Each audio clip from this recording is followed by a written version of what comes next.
It's time for some outrageous predictions. Ohio State playing Washington in its Big Ten opener. It's the first time since 2007 that they've been to Seattle, and the first time since 2018 that the Huskies and the Buckeyes have played each other. And it's time to get a little wacky. Outrageous predictions. Stefan, we're starting with you, where it seems like you want to go with a patch catcher, but it's not the ones people think it is.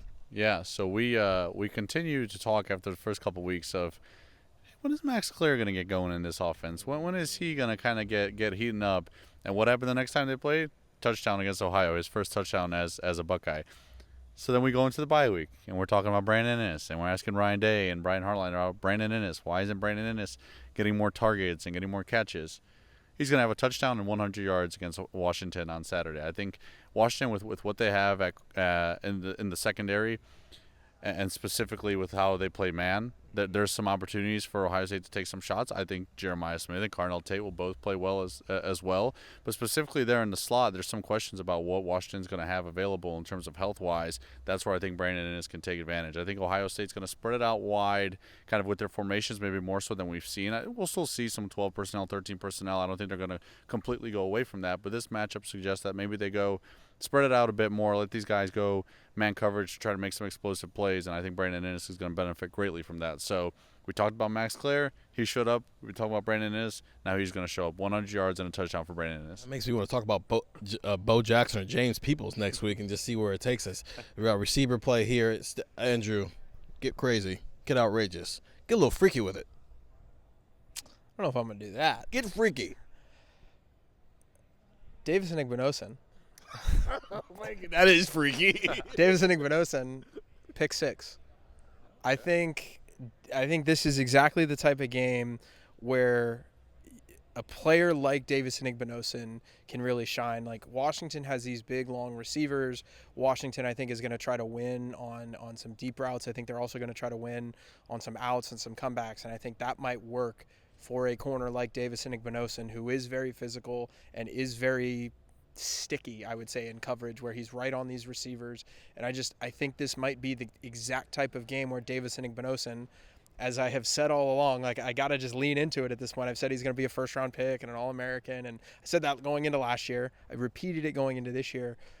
But I think this is kind of the game where it would make sense for him to do that. I think this is the game where he can really kind of take that step forward and kind of prove like, hey, this is a different Davison Igbinosun than last year. It's not the penalty machine that you saw. It's somebody that is going to contend for one of the best corners in America. And I think Davison Igbinosun proves it this week. I think Ohio State ends up with a pick six, and I think it is from a Mr. Davison Igbinosun. Sticking with his boy, man. Sticking with his boy. Never any doubt whether he'll do that. I've got more stats.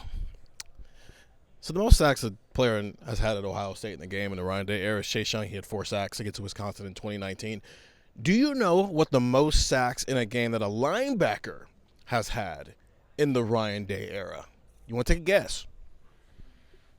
Well, I think Cody Simon had a game with 2, so it's got to be someone who had 3. I don't know. You want to take a guess?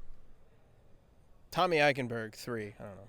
Okay, so it is 2.5, and it is Cody Simon. But here are the games where a linebacker has had at least. I got you. I got all the information you need.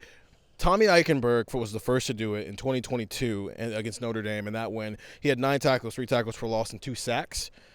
Sonny Styles in 2024 was the next to do so.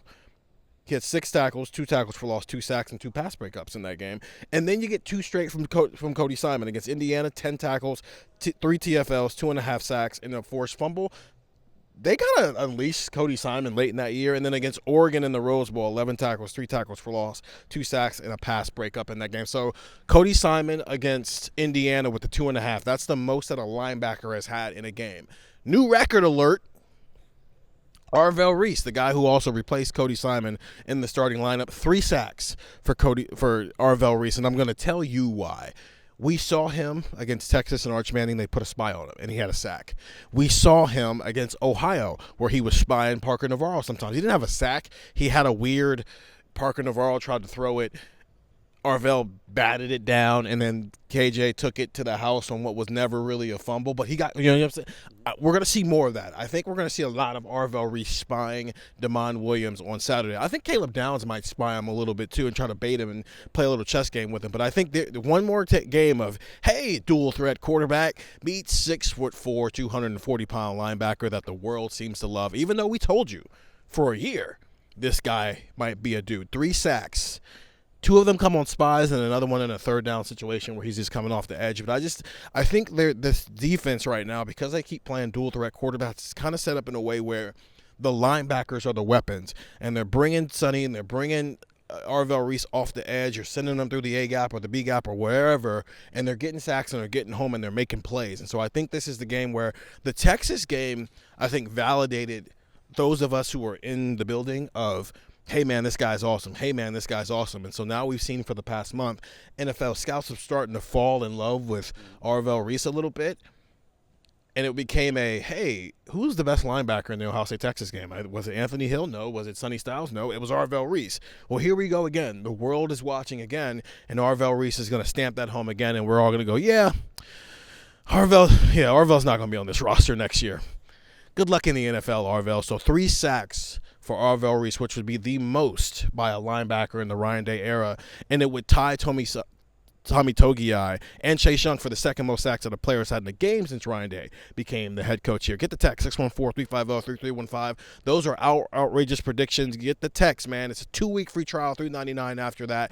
Big game coming up on Saturday as we head out to Seattle for Ohio State against Washington. And go listen to Buckeye Talk wherever you find podcasts. I'm Steven. That's Stefan, and that's Andrew. See you after the game.